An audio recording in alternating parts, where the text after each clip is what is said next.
Today we're going to be taking a look inside of this Nissan VQ engine to see what's inside and how it works. And we're also going to take a look at what makes this engine so strong, durable, and popular that Nissan still uses this engine in production form today, almost 20 years after its release. Now with that oil baffle out of the way, we have clear access to the crankshaft, which you can see inside of here, and it's also got these counterbalance. It's a one-piece forged design, and reinforcing that is this ladder frame that's on top of here. Now this is the real reason why these VQ engines are so strong, is it's got this reinforced ladder frame that's going to help with any bearing movement or vibration or anything, especially at those higher loads and higher RPMs when you're really pushing this engine. Now having this built-up bottom end is also good for tuners if you do want to get a little bit more out of this engine by either adding some modifications or even boosting this engine. It can take a lot without rebuilding this bottom half. Now the real reason why I open the bottom end is to get this crank bolt loose. And I'll just undo that and pull off this crank pulley. Now I got access to the timing side of the engine. Now while I'm here, I'm also going to loosen up these bolts that hold the ladder frame together. These are E14 external Torx bolts. Tensioner cover off here. Pry off the water pump cover here and the camshaft cover at the top here. Alright, and with all those covers removed, I can now remove the timing chain cover here. Now here we've got a good look at the timing chain setup on the VQ35. At the bottom here we've got the oil pump that is directly powered by the crankshaft. The chain is then going to come up here through this plastic guide over here to power both intake camshafts.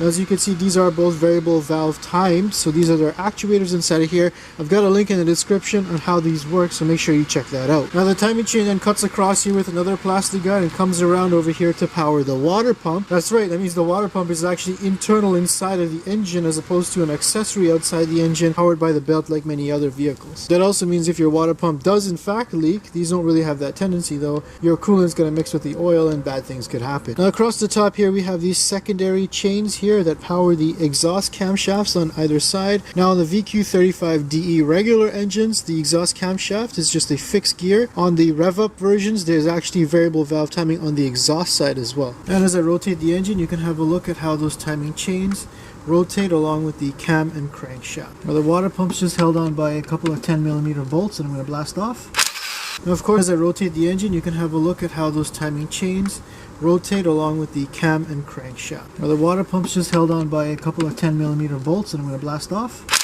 Now of course, before I release the water pump, I have to release this chain tension, and that's done over here at the chain tensioner. Now the tensioner on the VQ35s are a pretty weak spot on these engines. They have a strong tendency to fail. Now they are hydraulically actuated, so there is an oil galley in here that tries to keep the chain tension. When they do fail though, the tension is going to become very slack on this chain here, and that's going to cause the cam and crank to slip out of timing, causing damage to the engine. The biggest characteristic of a failed timing chain tensioner is a rattle coming from the timing chain area. That's just the chain jumping around, especially when you start it up on a cold morning. Just how that snapped back, and there's your tensioner. Now this one still's got a bit of spring to it, so it hasn't failed just as yet. You can see that with no tension on this chain anymore, this crank is just going to start skipping and spinning until you eventually get.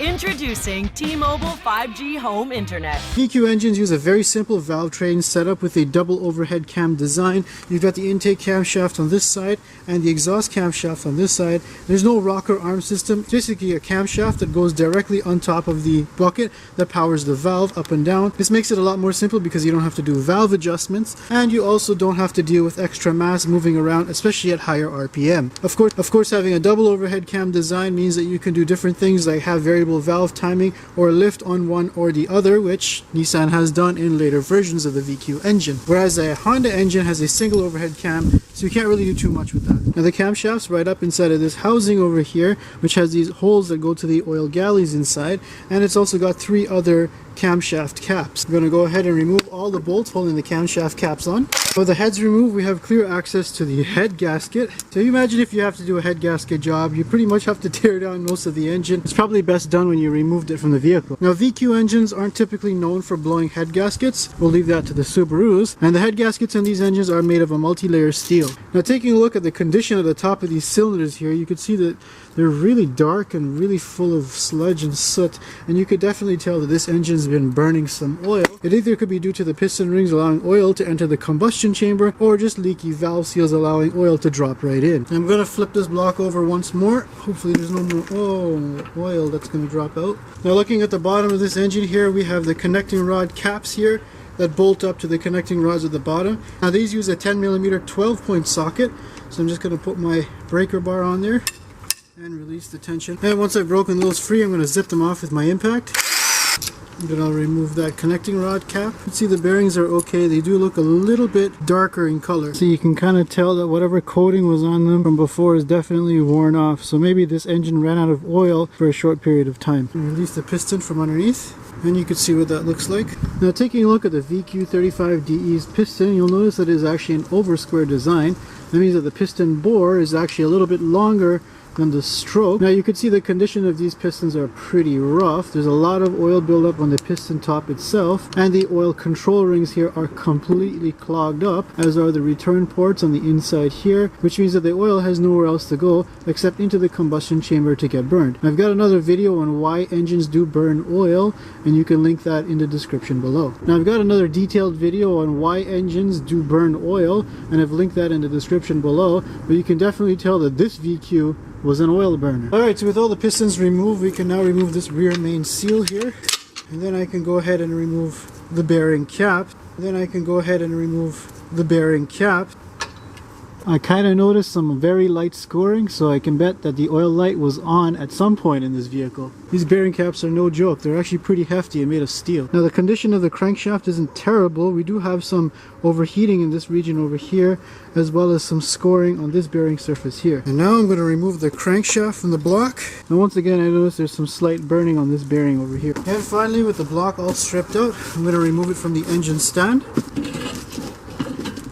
You can see just how integral these are to the lubrication system in the upper half of the engine. And now looking under the engine head, it kind of looks like the tops of the pistons, where it's really black and has a lot of carbon buildup. Now this is either due to the valve stem seals themselves leaking oil from the head down into the combustion chamber, or more than likely the piston rings that are clogged up, just allowing oil to sit inside the combustion chamber. The VQ engines don't use a rocker system. Instead they have these direct buckets that act right on the camshaft themselves. Now of course you can do a valve adjustment on these. Each one of these does have a number on it, and they just pop directly on. Let's take a quick look at the VQ's cooling system, because cooling is almost as important as lubrication. Starting here at the thermostat housing, where the upper radiator hose comes inside of here, it'll then feed coolant down directly into the cylinder head. That's just through these water jackets that you see inside of here. Now these water jackets here are going to share that coolant with the engine block, because it's an open deck design. Now once the coolant's done cooling off that head, we then have this port at the back here that'll bring coolant over to the other head to do exactly the same. Now the VQ35 has an open deck design, which means that there is no reinforcement in these coolant jackets. It's just a hollowed out coolant jacket that runs about half the depth of the piston stroke here, and that's going to allow the combustion chamber to cool down. Now once that coolant's done, it's then going to be pumped out through the water pump here. It's got a passageway on this side and one on this side here that's going to suck coolant out from both sides of this V6 engine, and then back out to the radiator to get. With all the talk of the VQ35DE engine, Nissan did make a lot of revisions to this engine, but only on its rear wheel drive model. VQ35DE is still used in front wheel drive models today, such as the Murano, the Quest, the Pathfinder, and the Maxima. Most notably was the VQ35HR engine, which stood for high revs. It was a built-up version of this engine that was used in the G35, M35, and FX35, basically strengthening up this ladder frame and the bottom end to take higher revs. And it also made use of a bigger intake with two throttle bodies feeding this air intake plenum. Combine that with variable valve timing on both the intake and the exhaust side, as well as a better exhaust setup, and the VQ35 had a much flatter torque curve and upwards of 300 horsepower from a naturally aspirated 3.5 liter V6 engine. Which really makes the VQ series of engines attractive to tuners is the fact that it's really lightweight and compact, which is good to build a race car from.